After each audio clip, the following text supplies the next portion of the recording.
ఎక్కడిదిగో triple మార్గంలో మార్పులు, ఉత్తర భాగంలో మారబోతున్న అలైన్మెంట్, రైతులు నష్టపోకుండా చూడాలనే యోచన, రాయగిరి రైతుల ఆందోళనతో నిర్ణయం, దక్షిణ భాగంలోనూ ఇదే విధంగా భూసేకరణ, అలైన్మెంట్ మేరకు డిపిఆర్లో కూడా మార్పులు, ఉత్తర భాగానికి త్వరలో ఎన్హెచ్ నెంబర్ అట. రీజనల్ రింగ్ రోడ్ అలైన్మెంట్లో మార్పులు జరిగే అవకాశాలు కనిపిస్తున్నాయట. రోడ్డు నిర్మాణంలో సాగు భూములు కోల్పోకుండా, రైతులకు నష్టం వాటిల్లకుండా రూట్ మ్యాప్ సిద్ధమవుతున్నట్టుగా తెలుస్తోంది. RRR ఉత్తర భాగంలోని యాదాద్రి భువనగిరి జిల్లా పరిధిలో అలైన్మెంట్లో ఈ మార్పులు జరగబోతున్నట్టు సమాచారం. అధికారులు కూడా ఇదే అంశంపైన చర్చించుకుంటున్నారు. అయితే అలైన్మెంట్ మార్పుతో డిపిఆర్లో కూడా మార్పులు చేయాల్సి ఉంటుందని తెలుస్తోంది. మరోవైపు RRR దక్షిణ భాగం నిర్మాణానికి కేంద్రం ఆమోదం తెలపడంతో పాటు డిపిఆర్ సమర్పించాలని జాతీయ రహదారుల సంస్థ తెలంగాణ విభాగం అధికారులను ఆదేశించింది. దాంతో ప్రస్తుతం దక్షిణ భాగం రోడ్డు నిర్మాణానికి ప్లాన్ తయారవుతోంది. అయితే ఈ మార్గంలో కూడా సాగు భూములు ఉండడంతో రైతులకు నష్టం వాటిల్లకుండా భూసేకరణ చేసి అలైన్మెంట్ చేయాలని అధికారులకు సర్కారు సూచించింది. తెలంగాణలో రీజనల్ రింగ్ రోడ్డును కేంద్ర ప్రభుత్వం 2 భాగాలుగా విభజించి నిర్మిస్తున్న విషయం తెలిసిందే. ఉత్తర భాగాన్ని సంగారెడ్డి నుంచి నర్సాపూర్, తూప్రాన్, గజ్వేల్, జగదేవ్పూర్, ప్రజ్ఞాపూర్, భువనగిరి మీదుగా చౌటుప్పల్ వరకు 158.64 కిలోమీటర్లు, దక్షిణ భాగం చౌటుప్పల్ నుంచి ఆమనగల్, షాద్నగర్, చేవెళ్ల మీదుగా సంగారెడ్డి వరకు 189 కిలోమీటర్ల పొడవు నిర్మాణం కాబోతున్నది. ఇందులో ముందుగా ఉత్తర భాగం నిర్మాణానికి కేంద్రం అనుమతి ఇవ్వడం, అలైన్మెంట్ ఖరారు కావడంతో పాటుగా చాలా వరకు భూసేకరణ కూడా పూర్తయింది. మరికొంత భూమిని సేకరించాల్సి ఉన్నది. రాయగిరి ప్రజల ఆందోళనతో యాదాద్రి భువనగిరి జిల్లాలోని రాయగిరి ప్రాంత ప్రజలు RRRకు తమ భూములు ఇవ్వబోమంటూ ఆందోళనకు దిగుతున్నారు. వారికి అప్పుడు ప్రతిపక్ష కాంగ్రెస్ తరపున భువనగిరి ఎంపీగా ఉన్న ప్రస్తుత మంత్రి కోమటిరెడ్డి వెంకటరెడ్డి మద్దతుగా నిలిచారు.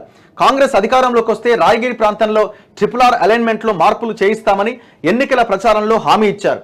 ఈ నెల 29వ తేదీన మినిస్టర్ క్వార్టర్స్లో మీడియాతో ఇష్టాగోష్ఠిగా మాట్లాడిన మంత్రి కోమటిరెడ్డి దృష్టికి విలేకరులు ఈ విషయాన్ని తీసుకెళ్లగా అలైన్మెంట్లో మార్పులు చేస్తామని స్పష్టం చేశారు. ఈ విషయాన్ని తాను మంత్రి అయ్యాక కూడా చెప్పానన్నారు. దీంతో RRR ఉత్తర భాగంలో అలైన్మెంట్లో మార్పులు ఉంటాయని స్పష్టమైంది.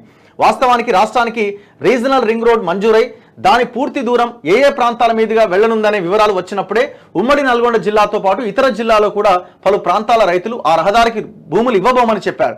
దాంతో అప్పటి పరిస్థితుల మేరకు ప్రస్తుతం ఉన్న అలైన్మెంట్ను ఖరారు చేశారు. ఇందులో భాగంగా రాయగిరి మున్సిపాలిటీ ప్రాంతంలో కూడా భూసేకరణ చేయాల్సి వచ్చింది.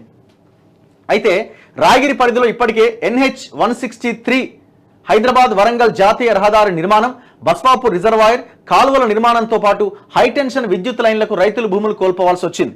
మళ్ళీ ఇప్పుడు రీజనల్ రింగ్ రోడ్ కూడా రాయగిరి మీదుగానే వెళ్తుండడంతో దీని నిర్మాణానికి కూడా భూములు ఇవ్వాల్సిన పరిస్థితి ఏర్పడింది. అయితే తాము ఇప్పటికే భూములను కోల్పోయామని, ఇక కోల్పోలేమని, ఉన్న భూములు కూడా ఇచ్చి ఎలా బతకాలని ప్రభుత్వాన్ని ప్రశ్నిస్తున్నారు. భూములు ఇవ్వబోమంటూ కోర్టుకు వెళ్లారు. అయితే ఉత్తర భాగం మార్గం నిర్మాణానికి అవసరమైన భూసేకరణ దాదాపు పూర్తవగా భువనగిరి పరిధిలో నిలిచిపోయింది. ఇదే సమయంలో competitive authority of land acquisition పూర్తి కాలే. జాతీయ రహదారుల సంస్థ ఒక్కసారి అలైన్మెంట్ను ఖరారు చేసిన తర్వాత అందులో ఎలాంటి మార్పులుండవని అధికారులు చెబుతున్నా ఈ విషయం పైన మార్చాల్సిన ఆవశ్యకతను రాష్ట్ర ప్రభుత్వం కేంద్రానికి వివరిస్తే మార్పునకు అవకాశం ఉంటుందని అధికార వర్గాల ద్వారా తెలుస్తోంది. సో ఇది 100%, 100కి 100% మార్చాల్సిన అవసరం ఉంది. వాళ్ళ నిరసనని మనం కూడా గతంలో ప్రభుత్వాల దృష్టికి తీసుకెళ్ళినాం. మనం ఆ ప్రాంతానికి వెళ్ళినాం. దాదాపు 4-5 రైతులను అయితే కేసీఆర్ అనే దుర్మార్గుడు బేడీ లేచి అరెస్ట్ చేసిండు రైతులకి అధికారంలో ఉన్నప్పుడు.